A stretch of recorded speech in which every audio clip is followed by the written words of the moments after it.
അതുകൊണ്ടാണ് ഹെൽത്തി ഡയറ്റിനെ പറ്റിയിട്ടും high fibre നാരുകൾ അടങ്ങിയ ഭക്ഷണങ്ങൾ വെജിറ്റബിൾസ് ഫ്രൂട്ട്സ് കഴിക്കണം എന്ന് പറയുന്നത് വെച്ചാൽ നമ്മുടെ ഒരു പുതിയ ഭക്ഷണത്തില് നമ്മുടെ വയറ്റില് നമ്മുടെ ദഹനത്തെ സഹായിക്കുന്ന ഒരുപാട് നല്ല ബാക്ടീരിയ ഉണ്ട്. നമ്മൾ ഈ ജങ്ക് ഫുഡ് എല്ലാം കഴിച്ചാല് ആ നല്ല ബാക്ടീരിയ ഒക്കെ പോയി അവിടെ മോശം ബാക്ടീരിയ വരും. അപ്പൊ അതിന്റെ ഒരു റേഷ്യോ, നല്ല ബാക്ടീരിയയും മോശം ബാക്ടീരിയയും ആ റേഷ്യോയിലുള്ള വ്യത്യാസം കാരണം നമ്മുടെ വയറിലുണ്ടാകുന്ന ക്യാൻസറുകൾ കൂടുതലാണ്. കേരളത്തിൽ വയറിലുണ്ടാകുന്ന അബ്ഡോമിനൽ ക്യാൻസർ, കോളൻ ക്യാൻസർ ഒക്കെ കൂടുന്നത് ഫൈബർ ഇല്ലാത്ത ഭക്ഷണം കഴിക്കുന്നത് കൊണ്ടാണ്. ഈ വയറിലെ ബാക്ടീരിയയുടെ അളവിലുണ്ടാകുന്ന വ്യത്യാസം കാരണമാണെന്നാണ് പഠനങ്ങൾ പറയുന്നത്. അതുകൊണ്ടാണ് ജങ്ക് ഫുഡ് മാറ്റണമെന്ന് പറയുന്നത്. കാരണം കേരളത്തിൽ ഇപ്പോൾ ഒരാളിൽ നിന്ന് ഒരാളിലേക്ക് പകരുന്ന അസുഖങ്ങളല്ല കൂടുതല്, നോൺ കമ്മ്യൂണിക്കബിൾ ഡിസീസ്, ഒരാളിൽ നിന്ന് മറ്റൊരാളിലേക്ക് പകരാത്ത അസുഖങ്ങൾ, അതായത് sugar, pressure, diabetes, hyper tension, cardiovascular disease, heart attack, ഇങ്ങനത്തെ അസുഖങ്ങൾ, ക്യാൻസർ പോലെയുള്ള രോഗങ്ങളാണ് കേരളത്തിൽ ഇപ്പോൾ കൂടിക്കൊണ്ടിരിക്കുന്നത്. നമ്മുടെ ആളുകളുടെ ആയുർദൈർഘ്യം വളരെ കൂടുതലാണ്. മറ്റുള്ള കേരളത്തിലെ മറ്റു സ്റ്റേറ്റിനെ സംബന്ധിച്ച്, ഇന്ത്യയിലെ മറ്റു സ്റ്റേറ്റിനെ സംബന്ധിച്ച് കേരളത്തിൽ ജീവിച്ചിരിക്കുന്ന ഒരാളുടെ ശരാശരി ആയുസ് 70 വയസ്സിന് മീതെയാണ്. അതുകൊണ്ട് ഇതുപോലെയുള്ള നോൺ കമ്മ്യൂണിക്കബിൾ ഡിസീസ് കൂടും. നമ്മൾ നല്ല ഭക്ഷണം കഴിച്ചിട്ടുണ്ടെങ്കിൽ, നന്നായി എക്സസൈസ് ചെയ്തിട്ടുണ്ടെങ്കിൽ, ഇതിൽ ദിവസവും 1 മണിക്കൂറെങ്കിലും ഓടി കളിക്കുകയോ ചാടി കളിക്കുകയോ, ഓടുകയോ ചാടുകയോ, ബാഡ്മിന്റണോ ഫുട്ബോളോ ക്രിക്കറ്റോ കളിക്കാതെ ഒരു എക്സസൈസും പോലും ചെയ്യാതെ ആരെങ്കിലും ഉണ്ടോ? അല്ലെങ്കിൽ എക്സസൈസ് എക്സസൈസ് ചെയ്യുന്ന ആരെങ്കിലും ഉണ്ടോ? എക്സസൈസ് ചെയ്യുന്ന എത്ര പേരുണ്ട്? ഗേൾസ് എന്താ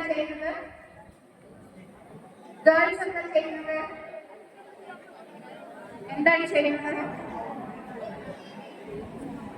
ബാഡ്മിന്റൺ,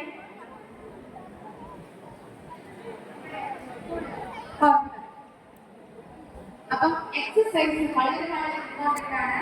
ഇപ്പം എന്താ മനുഷ്യൻ ചെയ്യുന്നത്? നന്നായി ഭക്ഷണം കഴിക്കും, എക്സസൈസ് ചെയ്യുന്നില്ല.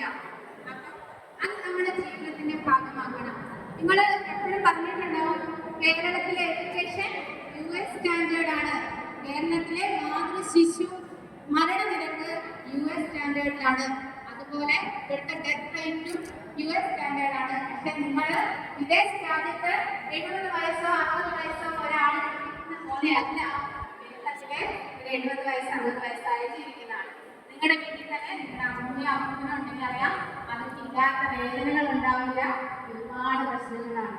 ആ പ്രശ്നങ്ങൾ വന്നത് ഈ പ്രായമാകുമ്പോൾ ഡെയിലി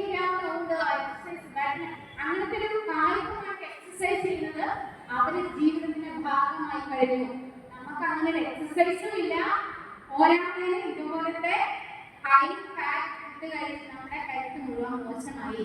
അപ്പൊ നമ്മൾ വരാനുള്ളത് നിങ്ങളെ പോലെയുള്ള കുഞ്ഞു കുട്ടികൾ വലുതായിട്ടുള്ള ഒരു പുതുതലമുറയാണ്.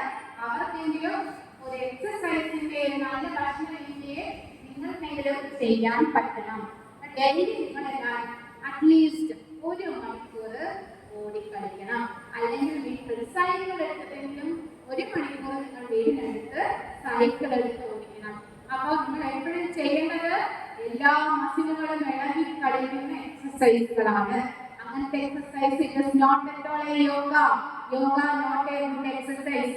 Yoga is a muscle relaxation, mental relaxation exercise only. നമുക്ക് എല്ലാ മസിലുകളും ഇളകണം, നമ്മളുടെ രക്തോട്ടം കൂടണം, ഹാർട്ടിലേക്കും ബ്ലഡ് സപ്ലൈ കൂടുന്ന exercise, that is aerobic exercise. Aerobic exercise ആണ് ചെയ്യേണ്ടത്. അതിന് നിങ്ങൾ കുട്ടികൾ ചെയ്യേണ്ടത് ഓട്ടം ചാട്ടം കളി അങ്ങനത്തെ കാര്യങ്ങളാണ്. അല്ലെങ്കിൽ വലിയവരാണെങ്കിൽ സ്വിം ചെയ്യാം. Swimming is N aerobic exercise. Dancing, Zumba is N aerobic exercise. പിന്നെ നിങ്ങൾക്ക് റണ്ണിങ്, ജമ്പിങ്, പിന്നെ നിങ്ങൾക്ക് സൈക്ലിംഗ്, ഇതൊക്കെ എയറോബിക് എക്സസൈസ്. അല്ലാതെ ഇരുന്ന് നിങ്ങൾ ചെയ്യുന്ന യോഗ പോലത്തെ exercise not an aerobic exercise. It is a muscle stretching and mental relaxation exercise.